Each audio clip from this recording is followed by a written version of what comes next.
Hello mga kumarites, ayan tingnan nyo naman yung mga gamit sa bahay namin at nakakalat nga at wala sa kanilang mga lagayan. At maalikabok na nga rin po talaga dito kaya kailangan kong maglinis bago matulog. At dahil gabi na nga kumarites kaya sarado na nga po yung tindahan namin, ganyan nga lang po kami magsara ng pintuan. Meron nga rin po akong lakas na maglinis kumarites dahil pinatulog nga po ako ni Jowa pagkagaling niyang trabaho. Tingnan nyo naman kung gaano nga po kaalikabok dito sa bahay namin at pwede ka na nga magsulat. Kaya kailangan din talagang paglaanan ang paglilinis ng bahay kahit isang beses lang sa isang linggo. Pagkadating niya nga po at napansin niyang inaantok ako kaya sabi niya matulog na muna ako at siya nga po ang magbabantay ng tindahan. At malapit na nga po mag alas 8 nung ako nga po ay gumising. Kaya naman yung ulam nga po namin ay bumili na lang kami ng mami. Nuna ko nga po munang linisan dyan sa salamin dahil nakakalat na nga po yung mga gamit na nakalagay dyan. Kung mapapansin nyo nga kumarites ay hindi nga po ito kulay puti dahil babaguhin ko rin naman ang ayos nito. Samantala lang talaga ito kumarites dahil may plano na nga po akong gagawin dito. Dahil nakapag-order na nga po ako sa Orange App ng lamesa at upuan. Para naman nga po pag kumain kami ay nakaupo na kaming lahat sa lamesa. Syempre at hindi ko na nga muna yan babaguhin ng kulay dahil tatanggalin ko rin po talaga iyan. Pero habang wala pa nga po kumarites yung lamesa ay lilinisin ko muna ito dito. Tapon ko na nga po yung mga perfume na wala ng laman. Ito nga po ay mga skincare namin ni Jowa at yung mga perfume. Tapos ko nga po doon sa salamin ay dito naman nga po ako sa lamesa. Wawalasin ko nga lang po dito kumarites yung ilalim dahil alam nyo naman lagi nga po talagang nagiging madumi dito. Lagi naman kami nagwawalis pero hindi talaga yung lahat ng sulok ay nawawalisan. Madami na naman nga po akong nakuhang basura kumarites. Ito na lang pala yung natira naming DIY na sabon kumarites dahil marami-rami nga rin po yung nanghingi. Abay tipid ka na dyan kumarites, ilang linggo na namin ginagamit iyan. Pinalis ko nga lang po ng maayos para nga po matanggal na yung alikabok dyan. Syempre pag naglilinis nga ako ay diretso na nga rin po ako punas ng mga gamit para mas malinis talaga tingnan. Doon na nga po kung mga gamit mo ay kulay puti kailangan mo talagang laging punasan. Pag hindi mo nga kaagad punasan yan kumarites panigurado magiging brown kaagad yan. Tingnan nyo naman kung gaano na nga po kaalikabok itong aming bahay. Madalas naman po akong nagpupunas dito kumarites talagang sadyang maalikabok lang dito. At dahil maliit nga lang po itong bahay namin kaya mas mabilis nga lang po siyang linisin. Wala din naman kami masyadong gamit kumarites dahil pag hindi nga po kailangan ay tinatapon ko yan or itinatago o di kaya naman pag pwede pang gamitin ay pinapamigay. Mas maraming gamit kasi na nakalabas ay mas magulong tingnan. Nilipat ko na nga rin po yung date ng calendar dahil malapit na nga rin po mag alas 12. Masarap din talaga maglinis ng bahay pag walang istorbo sa iyong ginagawa. Mas mabilis talaga maglinis at tuloy-tuloy pa iyan. Kaya mas gusto ko talagang naglilinis na ako lang mag-isa kumarites. At dahil sure talaga ako sa sarili ko na hindi agad ako makakatulog kaya naman nag-schedule na lang ako maglinis dito sa baba. Haba-haba din kasi yung tulog ko na ginawa kanina. Pag ako nga po ay nagbabantay ng tindahan, gusto nga pong pumikit ng mata ko at matulog. Tangkita naman ni Jowa kaya sabi niya sa akin ay matulog na muna ako sa taas. Aba syempre hindi na nga ako kumontra dahil meron namang magbabantay ng aking munting tindahan at hindi sayang yung magiging kita. Haayusin ko lang po pala dyan kumarites yung mga wire na nakalabas para naman hindi nga po masakit sa mata tingnan. Tinataas ko talaga yan at isinisiksik doon sa pinakagilid para nga po hindi sila makita. Mas maganda rin kasi talaga tingnan na wala masyadong wire na nakalabas. Si Jowa pala kumarites ay hindi naman tulog, naglaba nga po siya kanina habang ako ay tulog kaya naman siya ngayon ay naghahanger. Sabi niya nga siya muna ang maghanger dahil busy nga po akong maglinis. Madalas talaga akong sinisipag kumarites pag nakakatulog nga po ako at hindi ako inaantok. Nung hapon nga po na wala masyadong customer ay hindi rin ako nakalinis dahil nakakaramdam talaga ako ng antok at wala ako sa mood maglinis. Kaya naman yung ginawa ko ng maghapon ay mag-cellphone habang nagbabantay ng tindahan. Kung kailan gabi na nga po tsaka ko nga po talaga naisipang maglinis. Para naman kinabukasan pagkagising ko ay maganda naman tingnan yung bahay dahil malinis. Kung namumroblema nga kayo kumarites kung paano linisin ang bahay nyo, umpisahan nyo munang magtapon ng gamit na hindi naman kailangan. O di kaya kung nangihinayang kayo ay pwede nyo namang ibigay para mapakinabangan ng iba. Kung hindi mo rin talaga kayang malit go ay pwede mo yan ilagay sa isang lagayan at ilagay sa isang gilid. Lahat ng gamit na hindi ginagamit ay pwede mong itago iyan para hindi naman nga po nakakalat sa iyong paningin. Punasan ko nga po isa-isa yung mga gamit kumarites para matanggal nga po yung alikabok. Dahil kitang-kita po talaga yung alikabok nila dahil sobrang puti nga po nila. Pati nga rin po itong jug ay may mga hawak na ng kamay kaya naman tinatanggalan ko nga po muna. Pero bawat punas natin ay kailangan din nating banlawan yung basahan natin. Ganda lang talaga nitong aking daspan at saka walis dahil pwede mo nga pong ilagay sa gilid lang habang hindi mo pa kailangan. Kailangan ko ngang tapusin itong paglilinis ko dito sa baba para kinabukasan ay sa taas naman ako maglinis. Balak ko na nga rin po magpalit ng bedsheet dahil ilang linggo na nga po iyong nakakabit. Hindi nga po kaagad dumudumi kumarites dahil wala naman kaming anak na maliliit na. Nalisan ko na nga rin po dyan sa hagdanan kumarites dahil marami na nga rin po ako nakitang alikabok. Tingnan nyo naman yung aming hagdanan ay hindi mo akalain na vinyl at sticker lang yan. Nagkaroon nga po siya ng itsura kaysa nga po nung nakaraan. Pinakailalim nga po namin ng hagdanan kumarites ay mga buti nga rin po yung mga nakalagay dyan. At tapos ko nga po po doon maglinis sa salas ay dito naman nga po ako sa kusina. Nilabhan ko nga po itong lagayan ng bawang at sibuyas kaya naman ngayon ko palang ulit siya gagamitin. Ililigpit ko nga po muna yung mga nakakalat dito para naman nga po mabilis lang ang paglinis ko dito. Sali na nga rin po ako ng sabon doon sa kanyang lagayan dahil ubos na nga po iyon. Ibinalik ko nga lang po yung mga plato sa mga lagayan para hindi nga po madumihan habang ako ay naglilinis dito sa kusina. Si Kuya Sian nga po ang naghugas ng mga plato ko Marites kaya wala na nga po akong hugasan. Kaya ang gagawin ko nga lang po dito ay maglilinis ng tiles. Tingnan nyo naman at meron ng mapa-mapa dito. Hindi nga po siya makita ko Marites masyado dahil maliwanag nga po itong aming kusina. Bago nga po ako maglinis sa aming lababo ay ayusin ko nga lang po yung mga bote na nakalagay dito. Si Tyler nga po ang nagpasok ng mga bote kaya naman kung saan-saan niya lang nilalapan. Hindi rin talaga siya pwedeng gawing drawer, baka masira lang dahil ito nga pong ilalim ng lababo namin ay lagayan ng mga bote. Nga po hindi naman nakakalat siya sa bahay namin. Sa labas ng aming tindahan. Itong kurtina naman sa lababo ko Marites, mabilis lang yan matuyo kaya pag tinatanggal ko nga po ay ibinabalik ko rin kaagad pagkatapos ko labhan. Magbababad nga lang po muna ako ng Sunrocks na kulay puti at yung color safe na Sunrocks bago ko nga po ito banlawan. Unas ko nga lang po muna siya sa lahat ng side dito sa aming lababo. Ay kahit ilang buwan na nga po itong aming tiles ng lababo ko Marites, tingnan nyo naman at maganda pa rin. Yan daw po talaga ko Marites pag lagi nga pong nililinis yung tiles, hindi nga po lumuluma.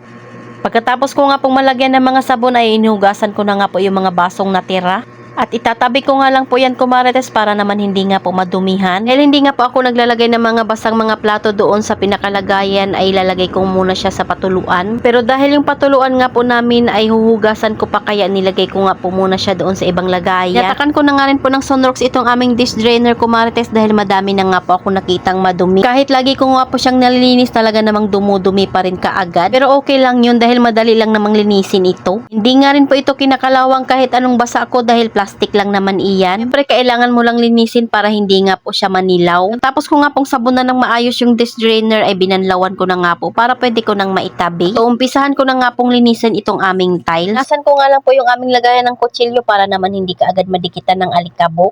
O diba ang dami kong pahalaman dito sa aming kusina ko Marites. Gusto ko rin talaga maglagay ng mga pahalaman dahil ang ganda nga po sa mata tingnan. Pati nga rin po yung hanging cabinet ay pinunasan ko na dahil may bakat na nga po ng mga kamay. Siyempre ang last ay ang planggana, hinugasan ko na rin. Nakatulo naman na yung mga nahugasan ko kaya inilagay ko na nga po siya sa hanging cabinet. Sinabunan ko nga po ulit yung aming planggana dahil may nakita pa nga po akong dumi. At itatabi ko nga po siya doon sa lagayan ng aming mga kawali. Dahil mas gusto ko nga po lahat ng gamit ay nakaligpit. Gayan nga po namin ng kawali ko Marites ay DIY lang namin yan ni Jowa. Siyempre si Jowa ang gumawa at ako naman ay nagdrawing. Katapos na nga rin po talaga ako nagpaglilinis. Ang next ko naman gagawin ay maginit na nga po ako ng tubig. Para pagising nga po ni Jowa kinabukasan ay meron na nga pong mainit yung termo namin. Pero dahil gising pa nga po siya Marites, inaantay pa niya ako kaya naman magtitimpla din ako ng gatas namin. Energy na nga rin po yung ititimpla ko sa sarili ko at sa kanya naman ay gatas. Tapos na nga rin po ako maglinis dyan Marites kaya naman ipapakita ko sa inyo. So ayan yung hagdanan namin, sa ilalim naman ay lutuan tapos kusina kaagad at sala. O diba talaga namang dikit-dikit lang ito Marites at dahil ilang di pa lang talaga itong bahay namin. Ayan naman yung lagayan ng pansit canton tapos ito naman nga po yung kusina namin. Tingnan nyo naman kung gaano nga po kakintab talaga yung tiles pag nalilinis mo palagi. Ayan din po ay DIY namin ni Jowa lagayan ng mga condiments. Di na nga po muna ako nag-refill sa mga condiments namin dahil papalitan ko nga po iyan. O diba ang cute tingnan ng aming kusina kahit hindi pa ito naging isang dipa. Mga condiments kasi na ginagamit ko ngayon feeling ko ay napapasukan siya ng insekto kaya babaguhin ko siya ng lagayan.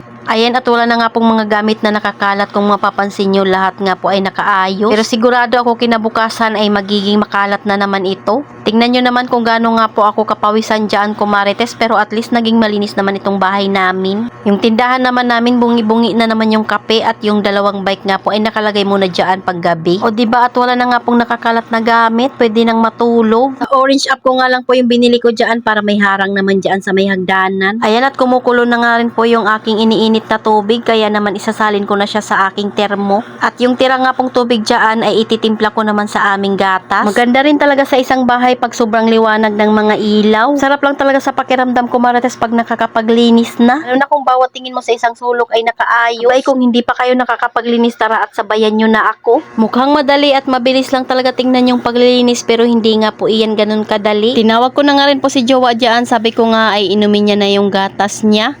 Para naman nga po kami naman ay makatulog na. Maaga pa rin kasi yung pasok niya kumarites, kaya alas 6 pa lang ay gising na siya. Pero hindi nga po ako bumabangon para siya nga po ay asikasuhin. Minsan nga po pag nagigising ako ng maaga ay siya pa nga po ang nagtitimpla ng kape ko.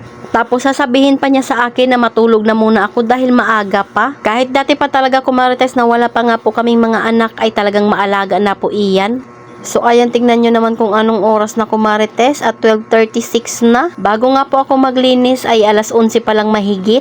Salamat sa panonood kumarites. Follow for more. God bless us. At sana i-share nyo na nga rin po itong aking video.